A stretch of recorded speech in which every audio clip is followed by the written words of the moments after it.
નવરાત્રીનું બધું કલેક્શન બહુ સરસ છે અને જો અહીંયા નવરાત્રીના શેટ ને વેણીના માટે એવી ચિંતા બધી ઘર વખરીની ઘણી બધી વસ્તુ છે તો થોડું ઘણું તો આપણે જોઈને લીધું આગળ કેટલી મસાલાવાળા તુરિયાનું શાક કરવાનું વિચાર્યું તો જય શ્રી કૃષ્ણ, જય માતાજી. કેમ છો બધા? મજામાં? તો સ્વાગત છે તમારા બધાના નવા વિડીયોમાં. અને જો અત્યારે અમારે બધું કામ થઈ ગયું છે. કામ તો જો કે મારે સવારે ફ્રી થઈને પછી જ હું વ્લોગ ચાલુ કરું એટલે બધું કામ થઈ ગયું છે. અને ઓલા બે બેનભાઈ સ્કૂલે આવી ગયા છે અને આજ તો હજી કેટલા 10 જેવું થયું તો બધું કામ કરીને કમ્પ્લીટ થઈ ગયા છે. અને મારે થોડીક ખરીદી કરવાની છે, થોડીક વસ્તુ ઘરની લેવાની છે તો મેંદેડા જવું છે. જો અત્યારે હું આખરી તૈયાર થઈને હવે અહીંયા રિક્ષાની રાહ જોઉં છું કે મળે ને તો હમણાં ફટાફટ જાઉં અને થોડું ઘણું જે ઘરની વસ્તુ છે એ લઈ આવું. કારણ કે ઘરનો સામાન તો આપણે બધું થોડો ઘણો હોય. અમારે તો ત્યાંની જ ખરીદી હોય, ગામમાંથી કંઈ લેવાનું જ ન હોય. અમારે ત્યાંથી નજીક જ થાય છે એટલે હું ગાલો જઈએ અને બધી ખરીદી કરી આવીએ.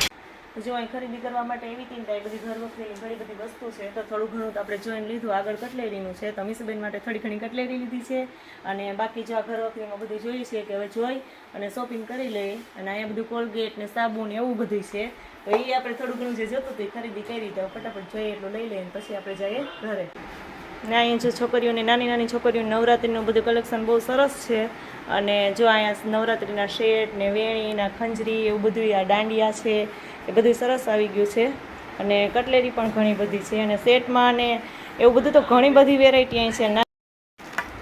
તમારે કોઈને જો નવરાત્રિની કંઈ ખરીદી કરવી હોય તો અહીંયા આવી શકો છો. અહીંયા મેંદેડા જ છે કે જ્યોતિ બ્યુટી મોલ છે, એમાં સરસ મજાનું બધું તમને નવરાત્રિની શોપિંગ મળી જાય કે તમારી નાની નાની ઢીંગલીઓ માટે. જો મેં તો મીસુબેન માટે અહીંથી ઘણી બધી ખરીદી કરી છે તો તમે પણ કરી લેજો. અને જો આ બાજુ જોઈએ તો નાની નાની બધી બેબી માટે કે મોટા માટે જેના માટે લેવી બધી કટલેરીનું બધી બહુ મસ્ત છે. તો તમે એક વખત અહીંયા આવવાનું હોય આ બાજુ તો જરૂર એની મુલાકાત કરજો. જો કાલનું આ લસણ છે ને આપણે તેલવાળું કરી અને મૂક્યું હતું ને પણ કાલે આખો દિવસ કંઈ ફ્રી થઈ નહીં તો વાર જ ન આવ્યો લસણ ખોલવાનો તો અત્યારે નવરી થઈ ગઈ તો કાલે બેઠા બેઠા પહેલાં બધી લસણ છે એ ખોલી લો. અને હમણાં થોડીક વાર થાય તો તમારા મિસ્તુબેનને પ્રિન્સભાઈને આવી જાય કારણ કે 5 થવા આવ્યા છે તો હમણાં એ સ્કૂલેથી આવી જાય તો હું કાલે પહેલાં લસણ ખોલી લઉં, એ કામ પતાવી લઉં.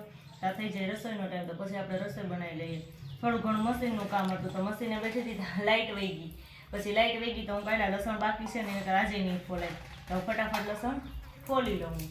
તો જો લસણ ખોલાઈ ગયું છે અને શાક સુધારતી હતી ને ત્યાં તમારા મીસુબેન સ્કૂલેથી આવી ગયા અને જે સ્કૂલેથી આવીને કપડાં બદલાઈ લીધા ને ત્યાં તો એની ફ્રેન્ડ રમવા આવી ગઈ. કા પંચીબેન ને રૂહીબેન આવું બે મેચિંગ કર્યું લાગે. આ લેગીસમાં તો બે મેચિંગ કર્યું ને અરર ચાલે જો અને આજ જો આ શું કર્યું તે દીદીએ કર્યું તો તે નથી કર્યું એ કેમ કર્યું અહીં જો અમાર પંચીબેન ને રૂહીબેન ને મીસુભાઈ રમવા આવી ગયા છે. કા જો પંચીબેન એવું કહે છે કે મીસુની ઘરે રમવા આવી છું. તું સ્કૂલે જવા માંડી છો હવે? હે કોની આ મીસુની રૂહીની સ્કૂલે જાશો? હે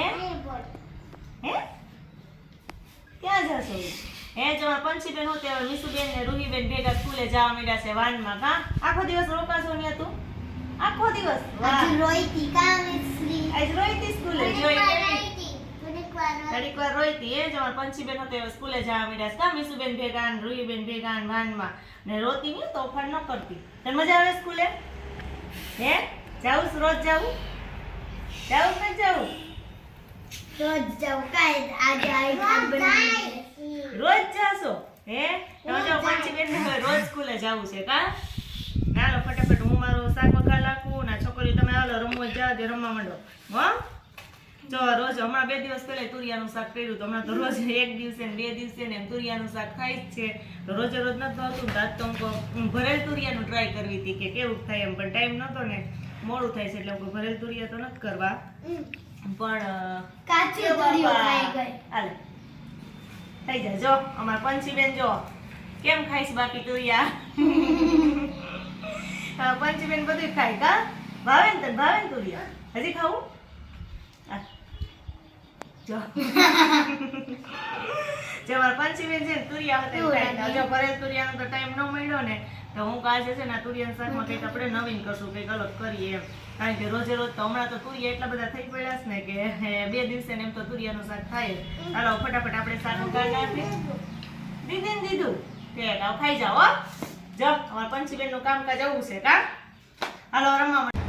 જે તો તુરિયાનું શાક તો રોજ મેં કીધું તું એમ કે રોજ તુરિયાનું શાક એ 2-3 દિવસે ને હમણાં તો તુરિયાનું થાય જ છે, બધાને કોઈને બહુ ભાવતું નથી, તો મેં મસાલાવાળા તુરિયાનું શાક કરવાનું વિચાર્યું. તો જ્યાં થોડી ડુંગળી સુધારીને લઈ લીધી છે, અહીંયા ચવાણાનો ભૂકો લઈ લીધો છે, લસણવાળી ચટણી. તો ફટાફટ આપણું તેલ આવી ગયું છે, તો આપણે વઘારી નાખીએ શાક. તો જો જીરું ને હિંગ ને એવું બધું નાખીએ અને પછી આપણે ડુંગળી છે એનો વઘાર કરી નાખીએ. શાકમાં નાખી દઈએ ડુંગળી. ડુંગળી આપણી ચડી જાય પછી આપણે એમાં બધી એડ કરી દઈએ. તો જો ભાઈ ડુંગળી છે એ સરસ ચડી ગઈ છે, સકરી લીધી આપણે. પછી હવે આપણે તુરિયા એમાં નાખી દઈએ, થોડીક વાર ચડવા દઈએ. અને શાક સરસ ચડવા આવે ને આવા બધા મસાલા એમાં નાખી દઈએ અને આપણે એકાદી સીટી કરી લઈએ. શાક સરસ ચડવા આવે ને પછી પાછળથી આપણે આ ચવાણું છે એ નાખી દેશું એટલે શાકનો સ્વાદ છે એ સરસ આવે. શાક આપણું અસલ એકદમ મસાલાવાળું શાક બની જાય. ફટાફટ આપણે કુકર છે એ બંધ કરી દઈએ અને બંધ કરી અને શાકને થોડીક વાર ચડવા દઈએ. ઠીક છે, મારી રોટલી બનીને તૈયાર છે, મેં ડબરામાં ભરી દીધી. અને શાક આપણે હવે જોઈએ કે આપણું શાક ચડી ગયું કે નહીં. તો શાક તો જો આપણું સરસ મજાનું ચડી ગયું છે કે તુરિયાનું શાક આપણે સરસ મજાનો વઘાર કર્યો હતો. અને હવે એની અંદર છે ને આપણે આ ચવાણું જે આપણું ખાંડેલું હતું એ નાખી દઈએ અને 2 મિનિટ હજી એને ગેસ ઉપર ચડવા દઈએ એટલે ચવાણું છે એ સરસ એમાં મિક્સ થઈ જાય. અને પછી આપણે આ ગરમા ગરમ શાક અને રોટલી છે એ ખાઈ લઈએ. ચાલો ફટાફટ હમણાં ગેસ ચાલુ કરીને 2 મિનિટ ચડવા દઉં અને પછી એને રાખી દઈએ. તો જો આજે સવારે હું મેંદડા ગઈ હતી તો બધી ખરીદી કરી આવી ને તો અત્યારે મીસુબેન આવ્યા ને ત્યાં સુધી મેં બધું હમણાં રાખી દીધું હતું. અને હવે એને અત્યારે બતાવું છું કારણ કે સ્કૂલેથી આવી તો મારે કામ હતું તો હું રસોઈને વળગી ગઈ. અત્યારે મીસુબેનને જે આપણે સરપ્રાઈઝ આપી દીધી કે એના માટે આટલી બધી ખરીદી કરી આવ્યા કા. ને આપણે મીસુબેનને કીધું હતું ને કે તારા માટે આપણે ગિફ્ટ લેવાની બાકી હતી 1K સબસ્ક્રાઈબરની કા. તો આજે ગિફ્ટ, હા તો ગિફ્ટમાં જો આ મીસુબેન માટે સરસ મજાના કપડાં લીધા છે. કેમ મીસુબેન? હે 2 જોડી જો 2 ટોપ લીધા છે, આ એક પેન્ટ લીધું છે, આ પ્રિન્સભાઈ માટે ટી શર્ટ લીધું છે અને બાકી બધી જો એની નવરાત્રીની થોડી ખરીદી કરી છે. અને આટલી બધી જો આ અત્યારે એમ જો ઘણી વસ્તુ પડી છે નવરાત્રીની તો પણ તોય આ અત્યારે ગઈ હતી ને તો ગમી ગયું ને તો લઈ લીધું ને પાછું હજી નહીં હોય તો નવરાત્રીની ખરીદી તો હજી અમારી બેનની બાકી છે. કેમ બેન? ને આ તો જો એને લીધા ભેગું હાથમાં હોતે પહેરી લીધું. પહેરી લીધું ને આ બ્રેસલેટ તમને ગમ્યું તમે સીધું મમ્મી લાવીને તમે કાઢ્યું તમને પહેરી લીધું. હા પહેરીએ લીધું. આટલી બધી વસ્તુ થોડીક ઘરની લિક્વિડ ને પાવડર ને ફિનાઇલ ને ઓટું એસિડ ને એવું બધું લઈ લીધું.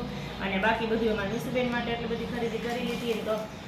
અને બેન બધું મૂકી દે. બેન જો આવતા પેલું બધું રિક્વાયરમેન્ટ અને પહેરવાય મીઠા ચાલુ કરી દીધું બધું કા. વાહ, એક હાથમાં બબે ન પહેરે ને તૂટી જાય ની ક્યાં. ચાલો હવે બધું ફટાફટ આપણે રાખી દઈએ. મીસુબેનને બતાવી તો દીધું. તો ચલો તે કડીમાં 9 થઈ ગયા છે અને મારા મીસુબેનને અત્યારે ગુલ્ફી ખાવાનું મન થયું કા. તો જો ગુલ્ફી લઈ આવીને એવું તો બહુ ભાવે. આમાં બેનમાં બહુ મજા આવે ને ગુલ્ફી ખાવાનું એને એવું બધું હોય તો કઈ ન જોઈએ કા. એવું જ સારું જ ખાવું હોય. ચાલો ફટાફટ અમે ગુલ્ફી ખાઈ લઈએ. એના સાથે આજનો વિડીયો અહીં પૂરો થાય છે. જો અમારો વિડીયો તમને ગમ્યો હોય તો લાઈક કરજો, શેર કરજો અને જો ચેનલમાં નવા હોય તો સબસ્ક્રાઇબ કરવાનું તો આવજો.